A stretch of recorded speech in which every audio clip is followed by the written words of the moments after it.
सतयुग। इस सृष्टि के प्रारंभ में हम सारी आत्माएं अपने स्वर्णिम ईथर ऊर्जा से भरपूर परम धाम घर में संपूर्ण शुद्ध स्वरूप में रहती थी। तब परम धाम का केंद्रीय गुरुत्वीय बल शून्य रहता है, साथ साथ पृथ्वी का भी केंद्रीय गुरुत्वीय बल शून्य रहता है। इस पृथ्वी पर तब हम आत्माएं देवी देवताओं के पवित्र स्वरूप में रहते थे। सारे विश्व पर श्री लक्ष्मी श्री नारायण का राज्य था। इसी अति प्रगत सतयुगी संस्कृति को आज लोग अटलांटिस एवं मारिया आदि नामों से ढूंढ रहे हैं और प्राचीन संस्कृतियां जैसे माया, इजिप्ट आदि में इनके बारे में लिखा हुआ है। सतयुग की आदि में परम धाम की ईथर ऊर्जा पृथ्वी पर शुभ्र विवर के द्वारा निरंतर फैलती रहती है, जिससे सारा ब्रह्मांड एक अलग स्वर्णिम कणों द्वारा प्रभावित और तेजोमय रहता है। इस ईथर ऊर्जा की अखंड प्रवाह के कारण इस पृथ्वी पर जीव सृष्टि अपनी अति सतोप्रधान अवस्था में रहती हैं।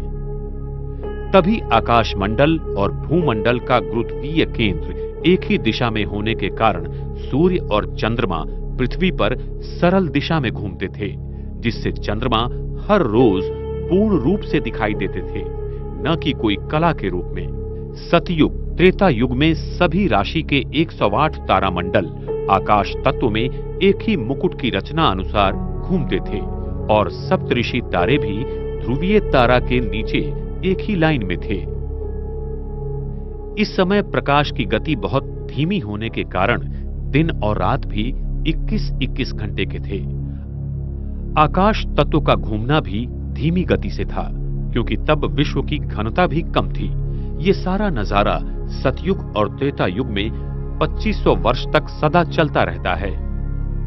हमारी कुंडलिनी शक्ति हमारे सहस्र चक्र में सदा विराजमान थी, क्योंकि हमारी मानसिक स्थिति आत्म अभिमानी थी। इस स्थिति के कारण हमारे अंदर इथर शक्ति का प्रवाह ध्रुवीय तारा के द्वारा निरंतर था और सारा तारामंडल हमारे संकल्पों पर चलता था। सतयुग के आदि में पृथ्वी में पारा की मात्रा बहुत थी और पृथ्वी का केंद्रीय गाभा पारा की इसी चारों बाजू से पूरी तरह भरा हुआ था। ये पारा ईथर शक्ति को खींचता है और पृथ्वी के केंद्र को चार्ज करता रहता है, जिससे पृथ्वी में चुंबकीय शक्ति का निर्माण होता है। सतयुग में पृथ्वी के चुंबकीय शक्ति मोनोपोल थी और उसके सारे ऊर्जा केंद्र एक ही जगह केंद्रित थे, जिसके कारण फिर अक्षांश और रेखांश नहीं थे और पृथ्वी का भूभाग कमल की तरह बना हुआ था। सागर का पानी मीठा और शुद्ध था, जिसमें नमक जरा भी नहीं था। सागर पृथ्वी के सारे भूभाग पर चक्रीय तालाब की तरह फैला हुआ था, जो अभी दक्षिण ध्रुव के उस पार भी है, और सागर इतना गहरा भी नहीं था। हर जगह उस भूतल को हम देख सकते हैं। इतना सागर का पानी स्वच्छ, शुद्ध और पारदर्शक था। इस युग में हम मनुष्य आत्माओं की सतो प्रधान अवस्था के कारण प्रकृति हमारे आदेशों पर चलती थी। सतयुग के पुष्पक विमान टेस्ला कॉइल की प्रणाली पर ईथर ऊर्जा द्वारा चलते थे और वो हमारे संकल्प द्वारा नियंत्रित किए जाते थे। वहां पर सोने के महल होंगे जो कि हीरों से जड़े हुए होंगे। वहां पर विज्ञान अपनी सतो प्रधान की चरम सीमा पर था। सतयुग में दो प्रकार के खनिज पत्थर होते हैं, एक किम्बरलाइट और दूसरा लिम्प्रोलाइट, जिसमें बहुत प्रकार के हीरे पाए जाते हैं। इनमें प्रकाश की किरणें अनेक रंगों में परिवर्तित तथा उत्सर्जित करने की क्षमता बहुत ज्यादा है।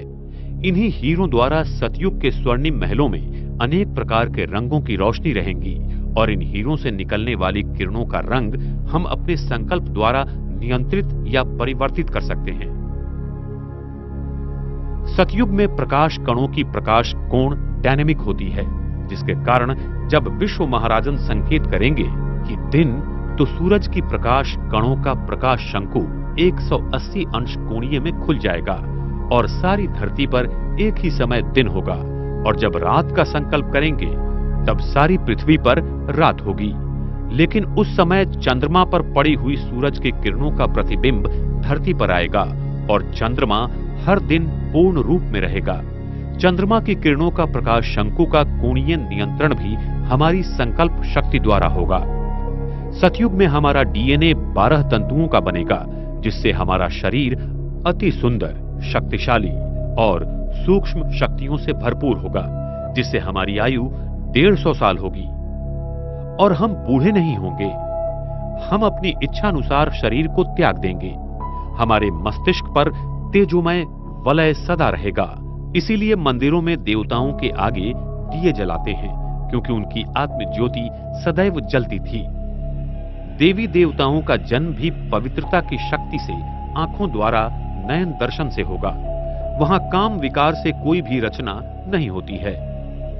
वर्तमान समय में मोर पंछी का जन्म भी उसके आंख से निकले हुए आंसुओं को मादा मोर पंछी ग्रहण करने से होता है। इसीलिए उसकी पवित्रता के कारण कृष्ण के मुकुट में मोर का पंख दिखाते हैं और वो भारत का राष्ट्रीय पक्षी है। सतयुग में प्राणियों की रचना मैग्नेटिक फील्ड के रूप में खिलौनों के रूप में होगी और वो बहुत सुंदर और सात्विक होंगे।